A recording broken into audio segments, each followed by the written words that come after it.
Sí, lo primero es que había intentado otras veces, y es efectivamente la primera vez en Bucaramanga, para la feria, porque claro, he venido particularmente a la universidad en distintas ocasiones.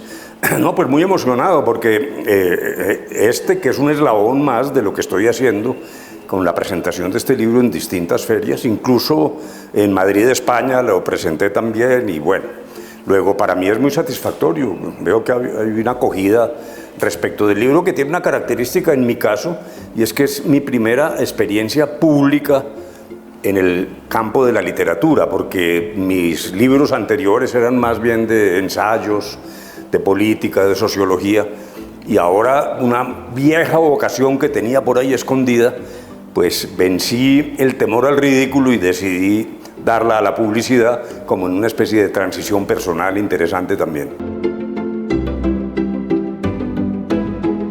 Partamos de una base que es importante. Él es un personaje de ficción, y eso nunca se debe olvidar, pero naturalmente hecho de retazos de realidad, incluso a veces de retazos de distintas personas.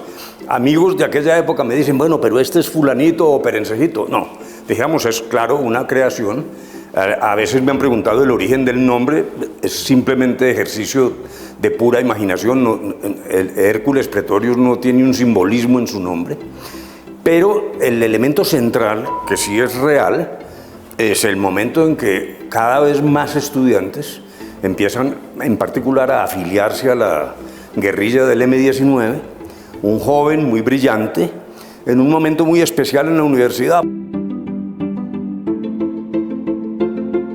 Un joven brillante, pero tímido, con una convicción política que se le convirtió en un dilema moral espantoso, porque él era un revolucionario, creía en la necesidad de la equidad, pero más o menos lo que imaginaba era como la revolución de los claveles, porque detestaba la violencia.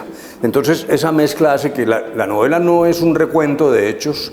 Hay muy buena literatura sobre esto. Para mí el paradigma de la novela es al contrario, es un poco mirando hacia el interior, los padecimientos de un joven romántico que creía en la revolución y que finalmente termina entrampado.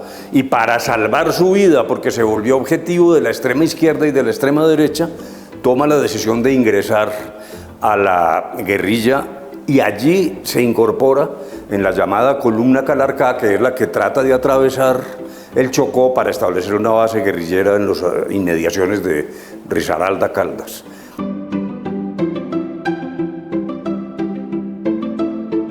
Pues lo primero es difícil, y además yo creo que las circunstancias son distintas por lado y lado.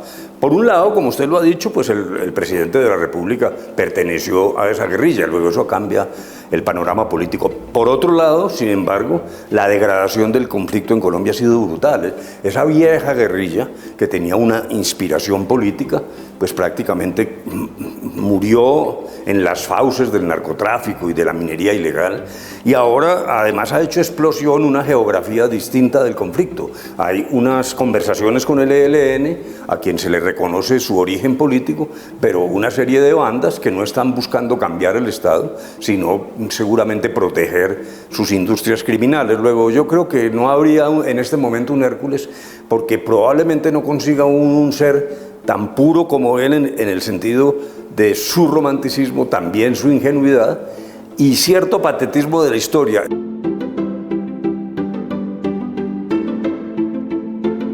Pues primero contento y segundo entusiasmado, porque estoy comenzando un nuevo ejercicio de literatura, estoy comenzando a trabajar en una nueva novela. Luego me quedó gustando, por decirlo así. El cuento arranca de una época de juventud donde yo termino cada vez más involucrado en actividades literarias, tertulias literarias, la lectura de sobre todo de la literatura existencialista que nos llegaba de Europa, de Francia, Albert Camus, Sartre, lo que venía de Estados Unidos con Henry Miller. Yo termino siendo un joven que, por mil razones que seguramente en el foro podremos profundizar, tenía una cierta vocación literaria que queda en hibernación cuando la vida me llevó por el camino de ser juez en Salamina, a escribir documentos jurídicos, Cuando uno hace una sentencia, pues eso es todo lo contrario de la literatura, y eso quedó ahí muerto. Ante la historia de este joven, que es un insumo de Hércules, y es la historia que he contado brevemente, yo escribí la novela completa en ese entonces, estoy hablando de hace 30 años o algo así. Pero me pareció que yo no era escritor, que me dio cierto temor del ridículo, entonces yo dejé eso ahí olvidado.